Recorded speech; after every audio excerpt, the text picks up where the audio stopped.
when we think about the traditions of yoga, there are several different, many different lineages, and there's two main rivers. One is in Sanskrit.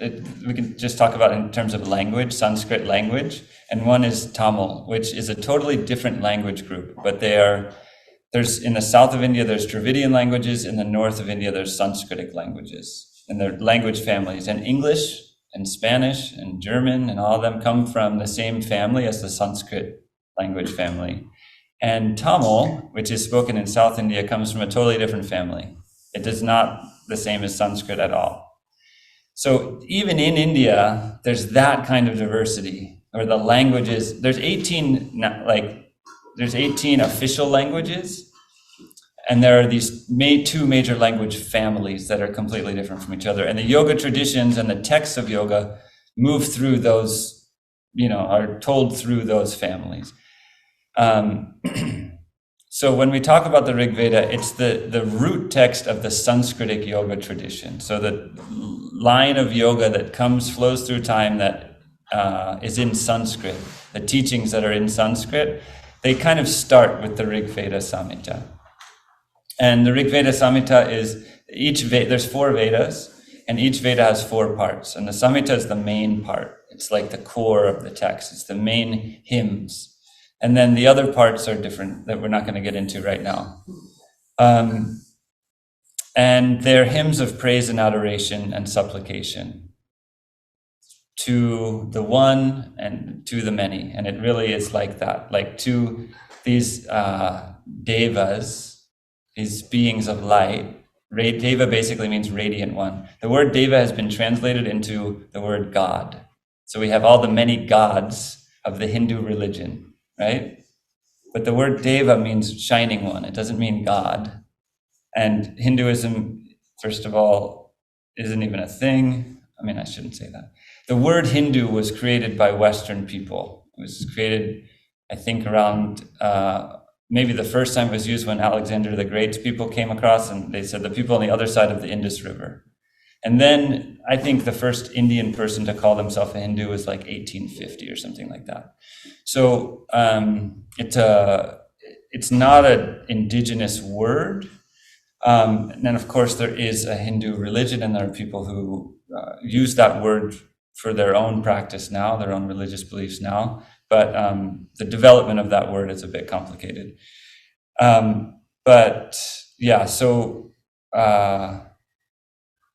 Hinduism, and then polytheism. Polytheism has the implication that there's all these different gods that all are the same and they're all fighting with each other. And that's really not how it is. And in the Rig Veda itself, there is one that becomes the many and is the many. And so just like we are aspects of that one, all the devas are different aspects of that one also. These are somewhat tangential things. But the main thing we talked about in relationship to the Rig Veda was the evolution of consciousness as a foundational principle in the cosmology that the Rig Veda offers. That consciousness is evolving. So that's important for what we're going to talk about today also, that consciousness is evolving, that there was one, it became many, it poured itself into, there's one all-knowing, all-perfect, unified everything that became many separate, ignorant, asleep. The perfect eternal awakeness became asleepness. The eternal life became life and death. Unity became duality. But it's not like two different things. The one became that stuff and embedded itself in it, involved itself. The one involved itself. Before evolution, there's involution. So like the Russian nesting dolls, those dolls inside the dolls inside the dolls. The one poured itself inside the middle and then created layers upon layers upon layers and has been evolving. Okay. So the involution precedes the evolution. So that's the basic framework that we just need to remember now for what we're going to talk about today. There is a divine one it involved itself, and now it's evolving itself. And yoga, does anybody have anything to say about yoga in the context of that? What is yoga in relation to that evolutionary process? Say it again? Unifying with the one. Yeah, it's like the process of evolution is happening. So you can say yoga is a process that we're all involved in, and we can intentionally join with that process. And so then we're doing yoga. So we can be in a state of yoga. We can be like the whole earth is in yoga. You don't get out of yoga. And you can play in things that take you away from that process of the directional. Because evolution is directional. It's not just like, it's moving in one direction towards wholeness. So we can play in things that take us away from that wholeness, or we can play in things that take us towards that wholeness. We can intentionally join. The mother drew a picture once that was like all these lines back and forth. So it's like a point and then lines, but they're all going up, and then the top. And she said, this is normal life, and this is yoga. And Vivekananda said something about yoga is the resolution within one short time frame what would normally take lifetimes. So it's a process that's natural, that would normally happen over the course of lifetimes. But in the process of yoga, we say, now. I'm going to gather all this stuff up, and I'm going to move through all this turbulence, all these waves, all this difficulty, all this stuff that might take a long time. I'm going to move through it right now. I don't know if this is an appropriate analogy, but I think the first time I heard of a woman giving birth in a very short amount of time, I was like, wow, that's great. And Karim was like, no, that's not great. Well, it can be. It depends on the circumstance. But often it's difficult. It's all that intensity packed into a short period of time. And so that's yoga. So,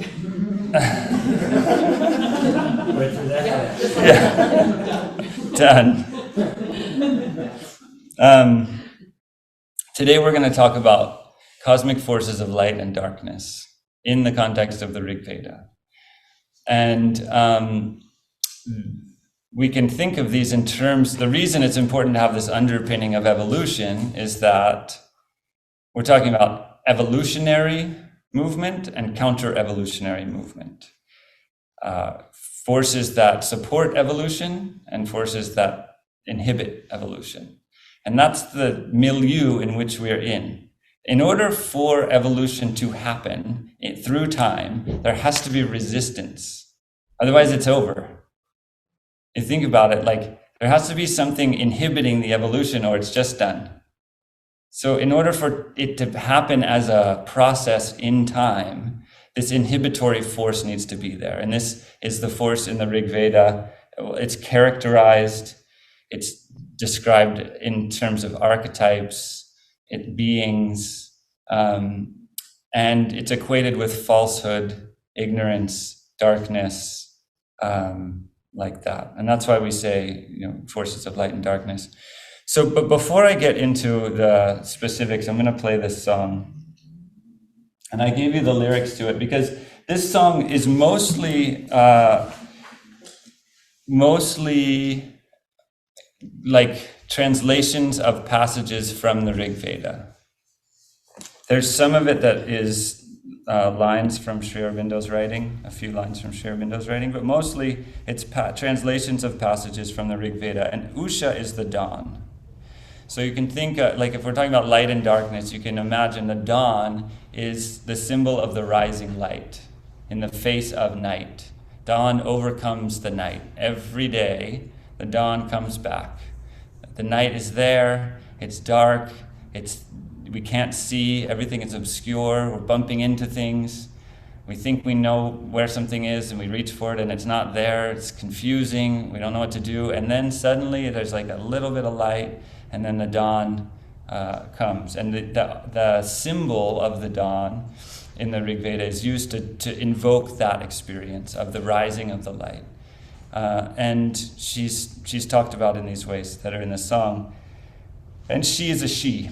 So it's not a it, and it's not just a symbol. There's a being. And that's the other part about the Rig Veda, is that, we can talk in terms of archetypes and symbols, but these are beings that are being spoken to. I mean, the context, the way it appears in the Rig Veda is like, hey, Usha, you who are so majestic and beautiful, please rise, please bring the light. It's like there's supplication, there's invocation, there's adoration, it's all there to a being.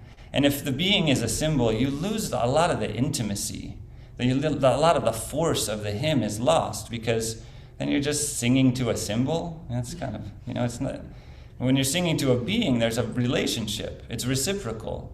It's me and Usha when I talk to her. Oh, that was too hot. So when I sing to Usha, I'm singing to Usha.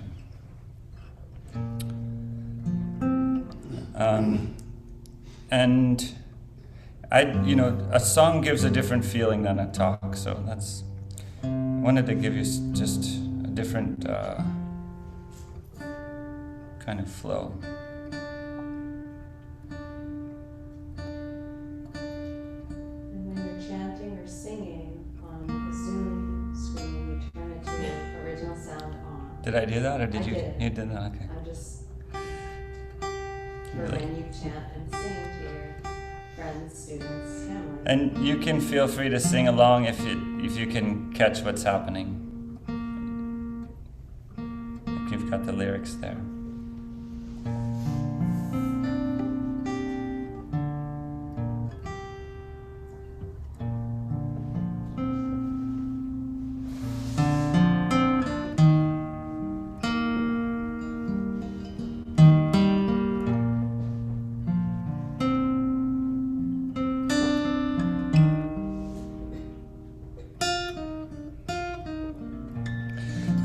Line of light drawn across a darkened sky.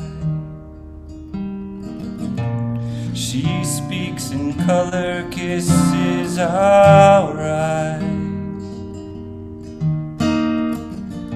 The dawn, drawn by her golden horses, arrives, singing the new day to life. Mother of light, mother of light, mother of 7 magnificent rays. She fashions and follows the path of the truth. She opens her eye, lets fall her robe, and births the day. And all that is waiting to be comes into view. You can lean on her love, the hope that she brings. You can slip into her wake and follow.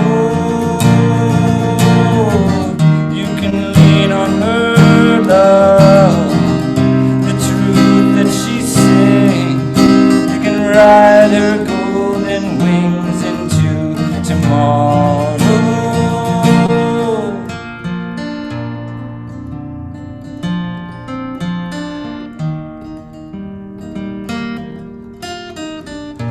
From darkness to light, she pulls back the veil. She chases confusion and falsehood away. All the places where lies can lie hidden, and resurrects the light of the day. She carries a seed of truth that waits to be born. She pens her promise on the sky like a page. Cries back the night, and the darkness withdraws, and out pours the revelation and the flame. Show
Matthew, Mm. this This is is the the goddess goddess speaking. speaking. That was That was very very beautiful. beautiful. And I And I want want you to you know to know that that I've been I've been magically magically typing typing what what Heidi Heidi sent me sent me while you while were you were looking looking for for the the Zooming zooming video to to see see it's it's on. on. Oh, I Okay, hear I hear echoes echoes too. too. It's my goddess. goddess. great. Thank you for doing that, Catherine. The word invocation implies a calling into being of a presence, of a being. And when we sing together, that's what is happening. And maybe you can feel it, maybe you don't feel anything, but there's an invocation that happens when you call a presence, and it inhabits the space. And I have to turn it off now.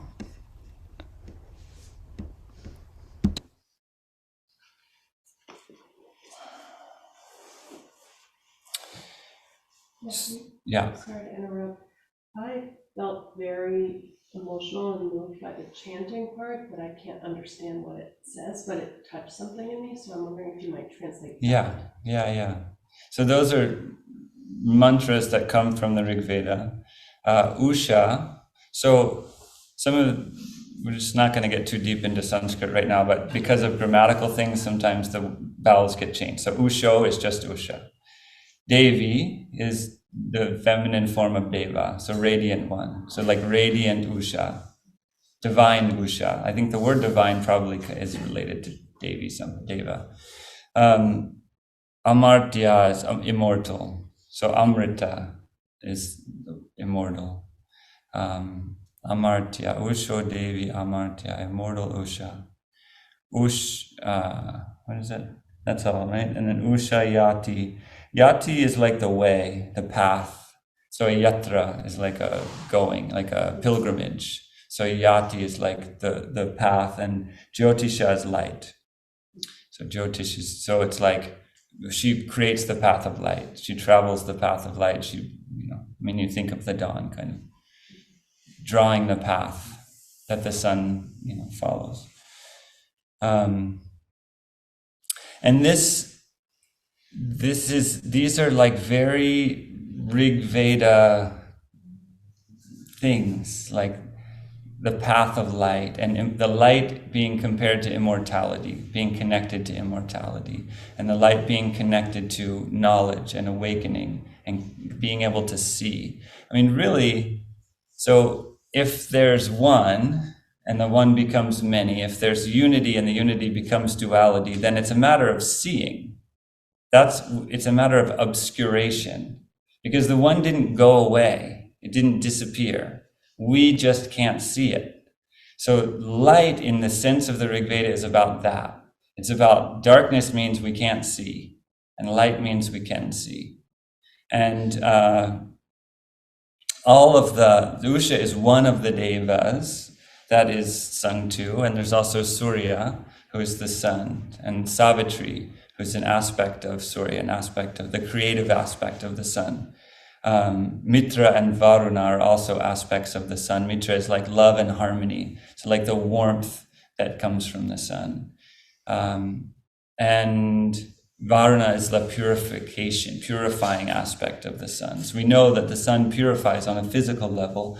All these things, it's like the sun shines, the sun is hot, the sun purifies, but you can think about them in an outer kind of material way, or you can think about the spiritual implications of that paradigm. Agni also is the fire. So that's another one of the devas. And the Vedic hymns are like that. It's like Usho Devi Amartya, like immortal Usha. It's like calling to her. Sa Prano Devi Saraswati, like come to us, Devi Saraswati. Or Agni Mi Ile, I adore you, Agni. This is kind of the tenor, the vibe of these hymns. There's like, luminosity. Like, every translation of the Rig Veda is very hard because the words have so many meanings, but luminosity lifts up Surya, the all-knowing Deva, to the seeing of all. So It's not on the back of yours, don't worry. All-knowing Surya, like Surya, the sun who knows everything, is raised up by his own shining so that he can see the entire universe. That's my rough translation of a Vedic mantra, right? But it's like describing a situation, but it's also it's like calling to the being. And I mentioned last time this story about the cows in the pen in the Rig Veda, the light trapped in the hill. The cow, remember, go means cow, and go also means light. So there's a story about that could be understood as cows trapped in a pen, and they need to be released from the pen because the thieves have taken them and put them in the pen. But if you have the double meaning of the Veda, if you understand that go also means light, it's like the light is trapped inside a hill, inside the earth, and the illumined mind needs to come and release it. So awakening, the awakened mind, the awakened consciousness can come and release the light that is embedded and trapped inside the earth. So that's kind of a fundamental story of the Rig Veda that's repeated over and over again in a lot of different ways. It's not like it's told like a story, like, and then the cows were trapped. It comes out in like, oh, Indra, please, you who released the cows from the pen, or you who, and there'll be these words in there that's like, you who released the cows in the pen for the upliftment of all people, and now we can see clearly. It's like why can we see clearly now that the cows got released from the pen? But this is what I'm going to get to this a little bit later, but that's what the anthropologists did, is they kind of just said, no, it's just these people fighting with each other, telling stories about that. The light is inside the darkness. It's like buried, it's hiding inside the darkness, and it needs to be released. And this is basically the main framing of the Rig Veda, is this tension between the devas, Surya, Bhaga, Mitra, Varuna, Saraswati, Illa, Agni, Usha, many devas, and the asuras. The asuras are the counterpoint to the devas, and they're the ones who steal the cows, and they're Vritra, the coverer, the one who blankets the earth in darkness, basically. Vala, the constrictor. So the devas are the children, this just kind of makes it even more clear. The devas are the children of Aditi. And Corinne wanted me to remind you that Aditi is the center of the mother symbol. It's another name for the Mahashakti in the center of mother symbol that the mother used, Aditi. Aditi means undivided, without division. The Asuras are the children of Diti. So they're the children of division. So the whole thing hinges on the understanding that light is unity, light is undividedness, and that all these counter-revolutionary forces are the children of fragmentation, the children of separation, the children of division. They're fighting for division. They're trying to create the experience of division. The light hidden in the pen, hidden in the enclosure, that enclosure is the isolated consciousness, the fragmented consciousness that experiences itself as alone. The light is in there, but it doesn't know that it's connected with all the other light. It thinks it's just divided and cut off.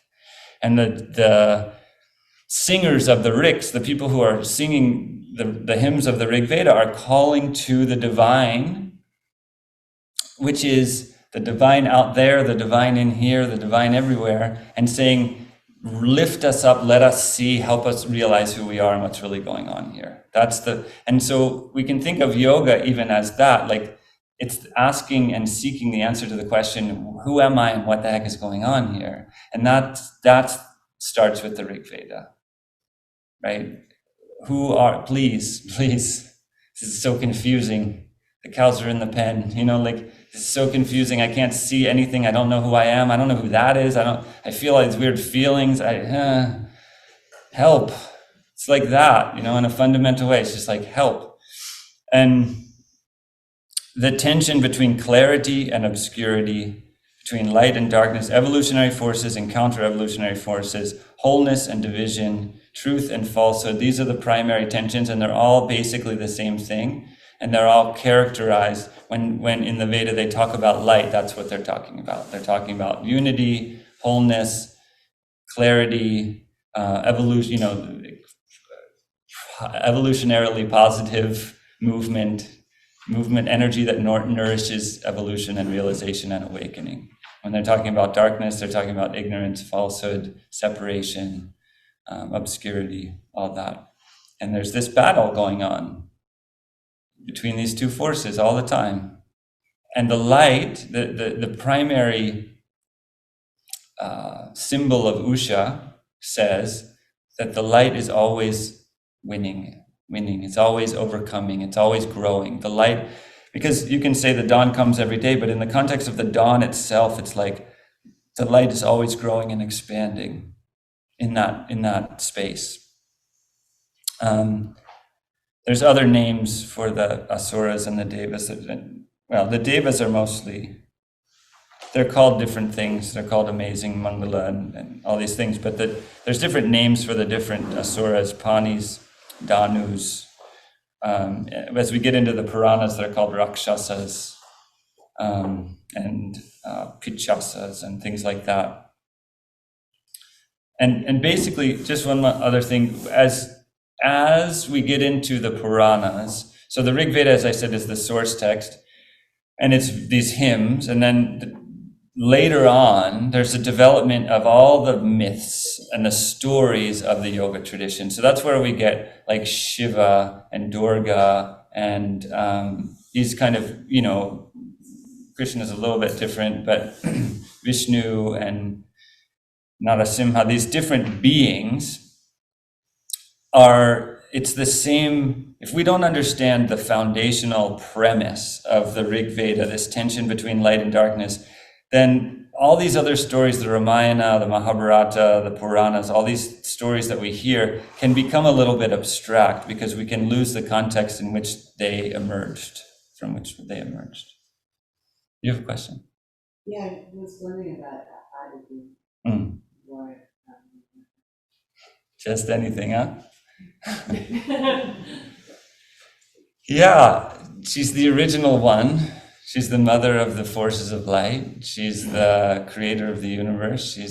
She's the, undivided one. So it's like there's this sense in her name both of originality and undividedness. So she's like the foundational undividedness that precedes time, precedes space. And she gives birth to all of the forces of evolution and light, the forces that drive evolution. These forces are often characterized as horses. So we have the cows, which is the light, and the horses are the running. They're the ones who are running towards the truth, towards awakening. They yoke themselves to the chariot and they pull different devas in different ways. So horses have this sense of power and force, the force of light. And when you see the word horse in the same way, it's like it can be translated as like actual horse, or you can kind of see the deeper meaning of this force. But I left from Aditi. So the horses are like the will? Anything where it's like, this is that, you can risk becoming reductionist. But it's like, it doesn't have to be will, maybe the will of the divine towards wholeness. You could say it that way. But it's like any movement that moves from obscurity to clarity, like they're the force that brings things in that direction, that powers evolution, horsepower. Your car has horsepower, evolution has horsepower. That's what the Ashva is horse. And does any of that come from us? Say more about that question. Well, on one hand, as I listen to you, it sounds like it's the divine that has all that force. But what are we connecting within ourselves is the divine. But what about what's that force from within? Is there no force from within? You're suggesting it's only from, or that's what they say. No, I think I understand your question. So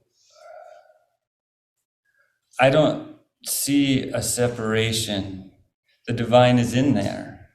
It's not like God's out like Santa Claus with the list. Are you naughty and nice? That's not the God that is in the Rig Veda. God, the divine, is in everything, in and involved, right? So we are the package that is being unwrapped. We are the divine involved, evolving. We're the flower emerging from the soil. It's not something, we're not something else, like part of the scenery, or like, we are that. So we're calling forth from within. Yeah.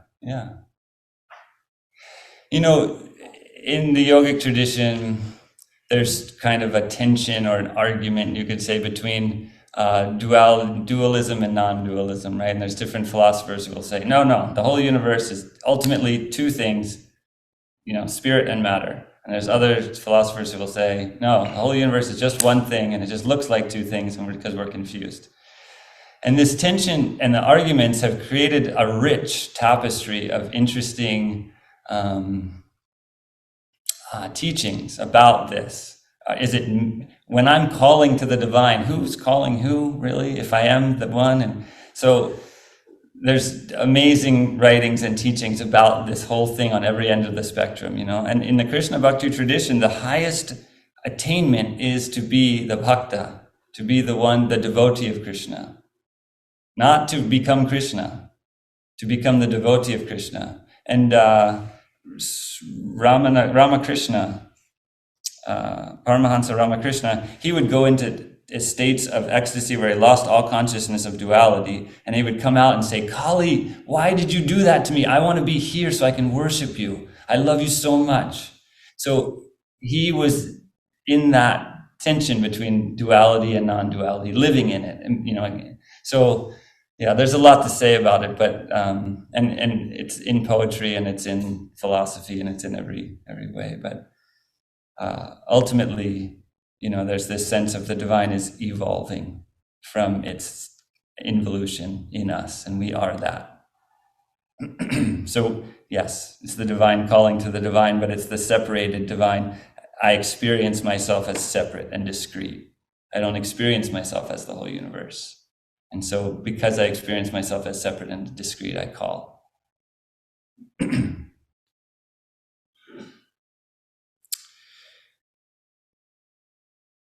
So there's two other kind of main topics I want to cover related to this. The first was just the devas and the asuras and the fundamental kind of archetype of light and darkness. The next one is about morality and preference. Because when we talk about light and darkness in our current world, there is an overlay of morality, good and bad, what you should do and what you shouldn't do. And sin. We've got this thing, it's called sin. You do bad stuff and then you got to be punished. We see light as good and darkness as bad. So the evolution of social development required this kind of moral framework, because people we experience ourselves as a separate ego, separate from everybody else. And that in order to live in a functional society, we can't have all these egos running around smashing things. There has to be some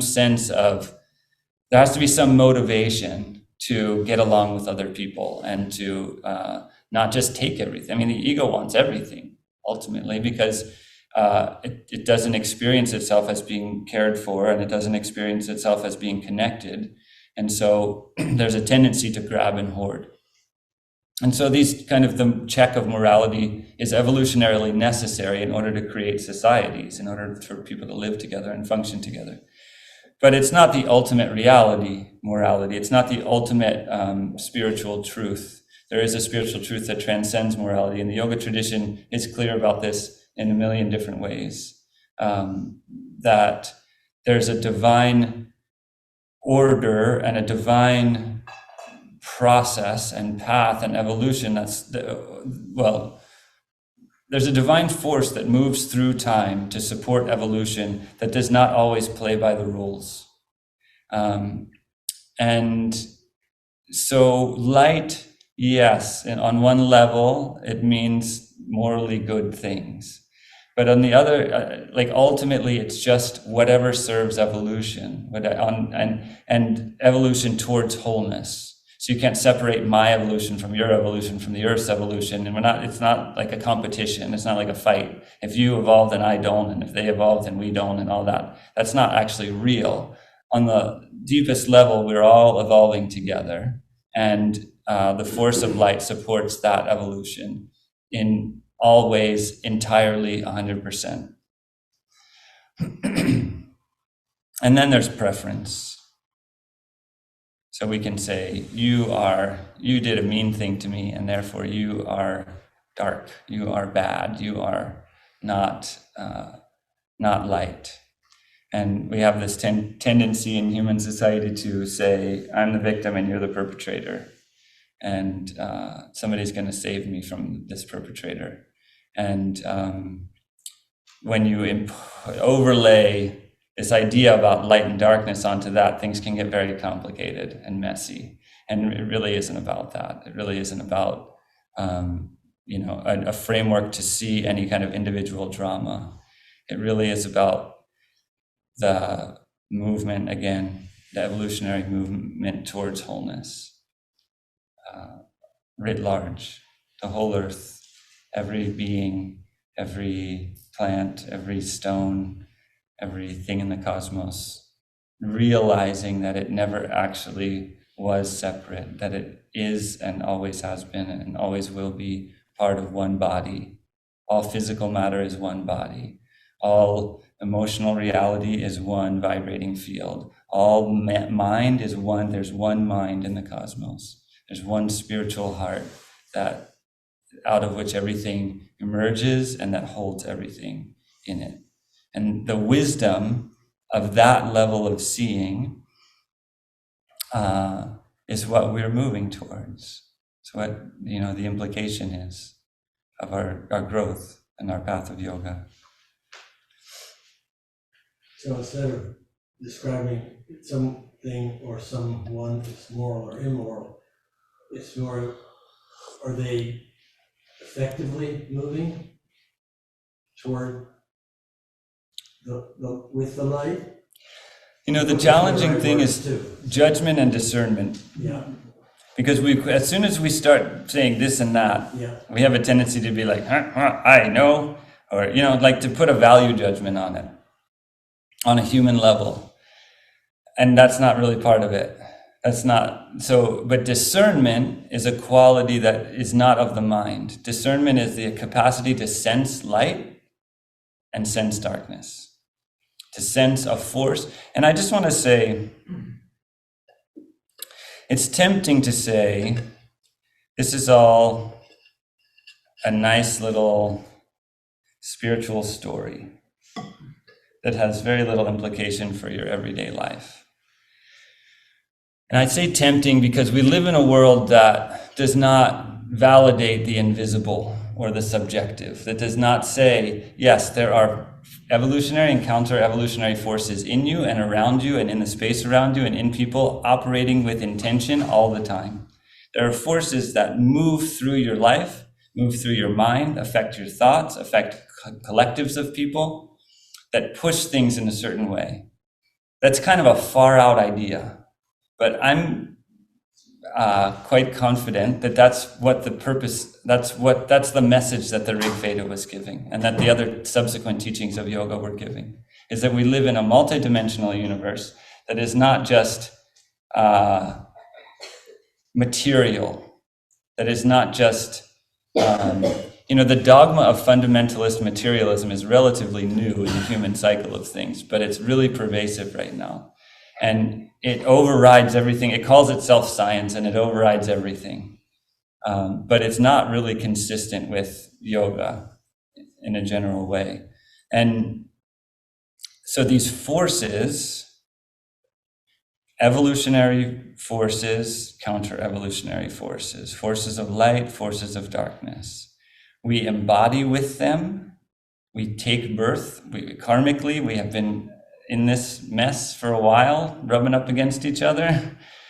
So in this lifetime, we start out with a mix of this stuff, light, darkness, karmic seeds that want to sprout, karmic things that want to resolve themselves. Karma is the kind of the medium in which this all, it's like the petri dish, like the medium, the liquid in which we're all floating.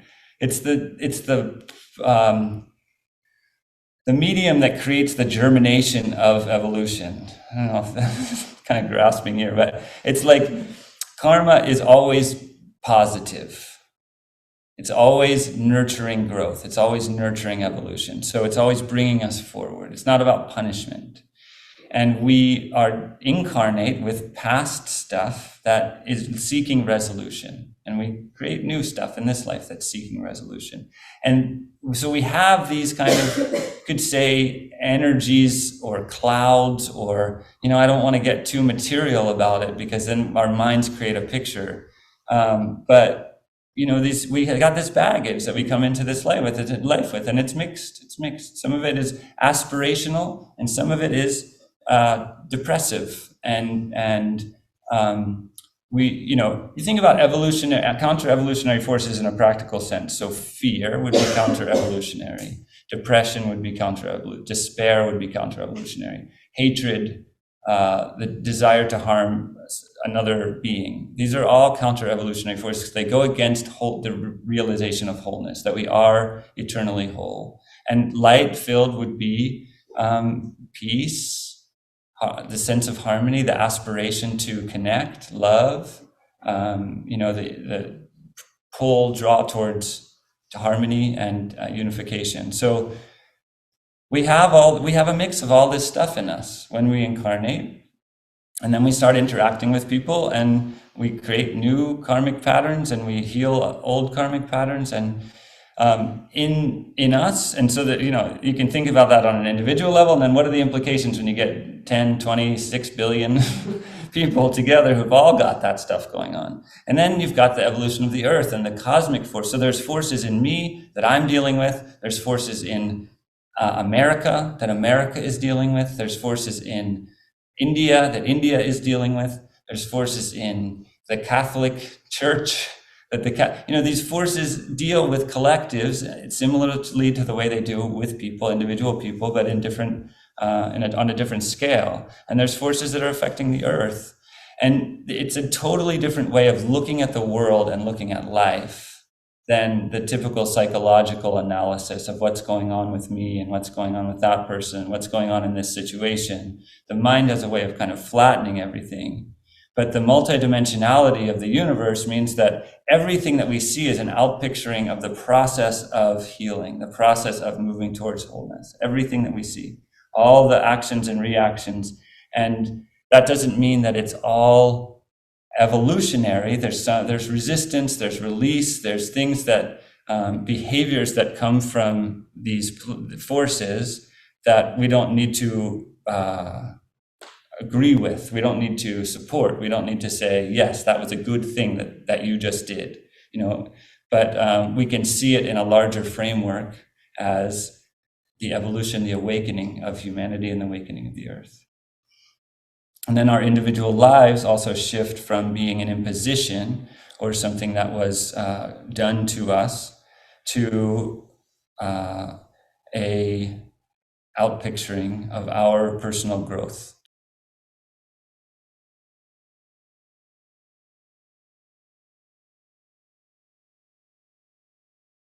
The forces of darkness are my children. Yeah. They're confused. They think they're not my children, but I know who they are. They're acting like they're not my children, but I know who they are. Like that. And Sri Aurobindo said, the ego is the helper, the ego is the bar.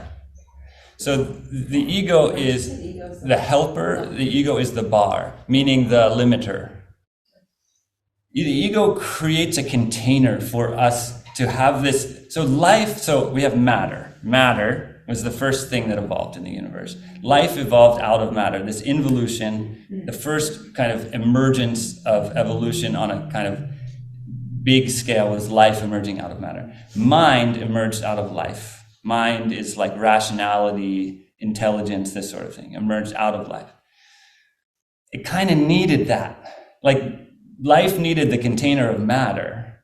Mind needed this container of ego in order to become referential, in order to relate. And it's like the passageway. It's the helper that helps take this step from the kind of level of life to the level of the experience of unity. So it's necessary evolutionarily, and it's limiting. That's the whole point. It's a container. It's like an egg. The little baby chicken is in the egg. The egg's needed. So it's not like eggs are bad. Eggshells are bad. You see the chickens like picketing. No eggshells, right? The eggshell is totally needed, but at a certain point, you got to start punching through that thing, and it breaks apart. And, the thing is that, I don't know about you, but I have tended to think of myself as that egg and not as the chicken, actually. So when the chicken starts to kick the egg and the egg starts to break, it's like, oh my God, what's going on here? It's all falling apart. My whole sense of self, my whole sense of identity, everything I know myself to be is collapsing and falling apart. And the little chicken's in there like, ding, ding, ding, let me out. So the ego is the helper, the ego is the container into which we grow, the nurturing container for us, and it is the bar, as in the limiting factor, that we have to then emerge out of. So good, bad, yeah, sure. Whatever you want. Chicken egg, right. Yeah. It gets a little more confusing when the eggshell is kind of like, there's no chicken here. Yeah, that's it. That's what I'm saying. What are you talking There's about? no chicken. And it's not just that, but all the other eggshells are like, what's wrong with that one? That one's breaking. Chicken coming out of that one. Yeah, really. I mean, so we and what do we do? We try to stop it in any way possible. And we say, wow, that must hurt to have a little leg sticking out of you like that. That must hurt. Can I patch that up for you somehow? We don't want to suffer, and we don't want to see each other suffering. And of course, because that's part of our makeup, and that's part of compassion. And it's painful to grow, and it's painful to emerge. And so our collective rejection of suffering is ironically a counter-evolutionary force. And a collective honoring of pain, a collective honoring of suffering would look much differently. It wouldn't mean we would say, good, you're hurting, I'm going to just go play video games. We could hold someone who was suffering. And I mean, and childbirth, it's people recognize, like, there are things that you can do, but if you're at a home birth and that's what the woman has chosen, and that's or the birthing person has chosen, and they happen to say, give me drugs now, take me to the hospital. Sometimes the midwife will say, you're okay, you can get through this, right? So that there's a lot there. There's a lot there in our relationship to, I hold you, I love you, you can get through this, and what can I give you to dull the pain? And that is not, I'm not making any statements about dulling the pain as being bad.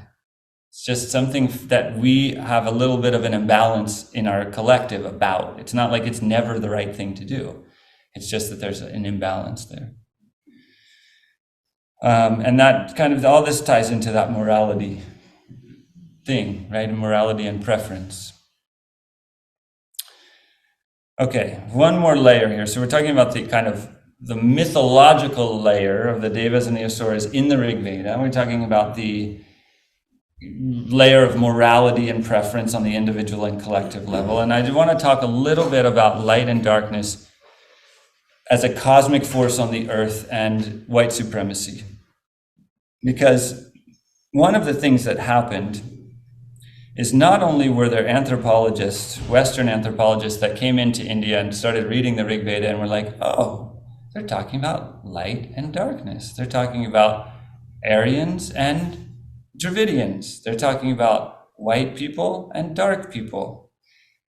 That happened. White supremacy, I think we all know at this point, white supremacy was very pervasive in the intellectual academic sphere in the 1800s. And so when Britain went into India, it's not like that was what people were serving up for breakfast. And what grew out of that was the Nazi Party and Hitler's ideology. Hitler used the word Aryan. Hitler used the swastika, which is an Indian symbol of swastika is like health. It's like goodness, basically. It's like goodness. He turned it. He flipped it around and turned it. It was a distortion, but you can see how this philosophy, his teaching about truth and untruth, light and darkness, got flipped. This is what forces of darkness do. This is what happened in Christianity and the development of the organized religion there. And it's what happened with the Nazis to some degree. I mean, leave it at that. It takes something that is true and light-filled and about harmony and flips it upside down, calls that darkness and calls itself light and appropriates it. So there's this kind of very intelligent cunningness to appropriating something that feels true because it is true. We have a natural sense of what's true as humans. But when it gets flipped upside down, sometimes it's hard for us to tell exactly that it has been flipped upside down and it's no longer reflecting the actual reality. And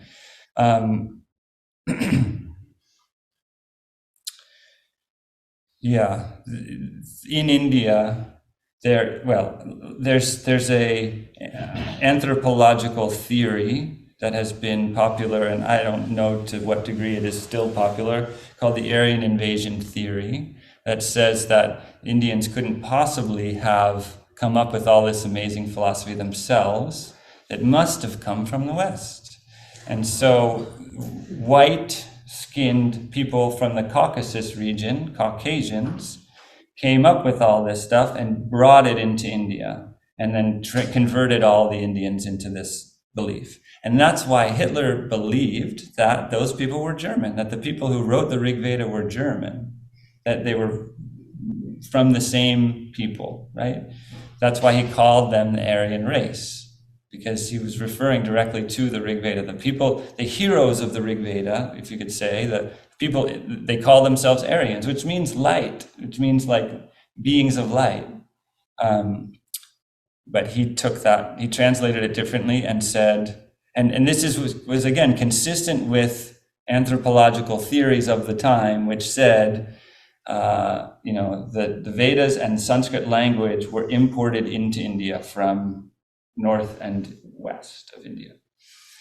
The actual DNA evidence, from what I understand, is actually quite different. There's even a language called Proto-Indo-European, which is not a language at all. It's a made-up language that was used to justify the fact that Sanskrit was not created in India. So it was used as a kind of derivative language. There must have been some language before Sanskrit, so it was Proto-Indo-European.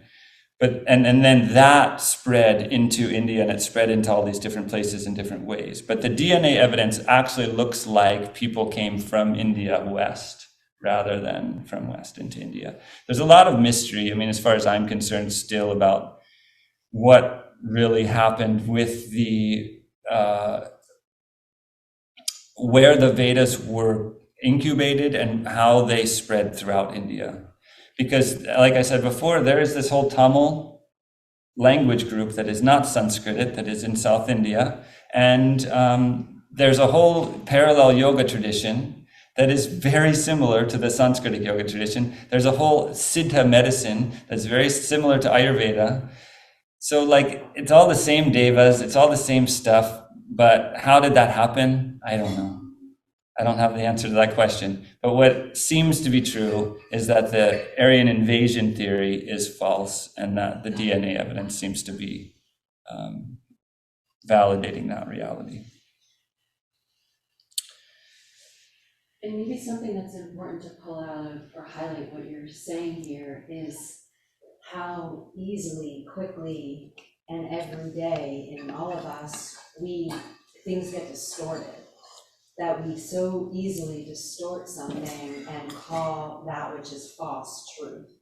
And this is going on every day, all the time in people. So I just wanted to highlight the importance of being able to discern every day, like what actually is of light and wholeness and what actually is of division and darkness, and to be able to hone in so deeply that we're not living in delusion within ourselves or the way we look at others, you know.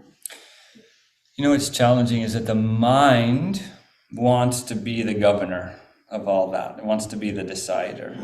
And one of the things that's amazing about Sri Aurobindo is he really validates the importance of rationality. Like, you can't just go making stuff up. It's got to be somewhat rational. So he really says that, and he also says that the mind is just good for a few things, but why, it's not everything. We have the capacity to know in the depth of our being. Our heart has the capacity to reach in and touch the chicken. We have the capacity to know that there's a growing being inside of us that is not disconnected from the rest of the universe, that is a being of love and harmony, that seeks good in others. We have this kind of original sin idea in the West that we are fallen, we are inherently bad, and we have to make a choice and then we'll be good. And the yoga tradition has basically the opposite. We are the divine being playing hide and seek with itself. That's what we are. That's what all of life is. And that being is in there right now. Not like one day, not like, Tuesday at 4:00. Like right now, that divine being is incubating inside of you and growing into itself inside of you. That light is there and we can touch it. It's palpable. It's sensible inside of ourselves. So the mind wants to know and understand everything. The mind can't really have a whole, because the mind knows by abstraction. It knows by outside. It knows by measuring. It knows by cutting things apart. It can't talk about two things at once. It can't think about two things at once. It knows by fragmenting. The heart knows by touching. The heart can look at a tree and just be like, that is a tree. It's alive. It is breathing. It has a personality. It is beautiful. The mind is like, how many branches does it have? So that capacity to know is in us, and that's the capacity that can discern light and darkness, that can discern truth and falsehood. And this is the big mess we're in collectively, because falsehood is masquerading as truth all over the place right now, all in unimaginable ways. If you were 10 years ago would have thought that we would be in a situation like this where you don't know, nothing's true. What's truth? Who cares about truth anyway? It's not even real. This whole thing about truth and social media and people believing things and what they should and shouldn't, it's a big mess. How do you navigate it? It's not going to be with information. That's basically what's happened. This is the evolutionary pressure. The evolutionary pressure says, I'm taking away all of the capacity to know truth by information. Done. You can't know by information anymore. Now what are you going to do? Now how are you going to know if something's true? That's a pressure that is on us. And under pressure, what do? You just figure it out. Eventually, we are going to be forced to develop the capacity to know whether something is true without having information about it, without knowing how many branches it has.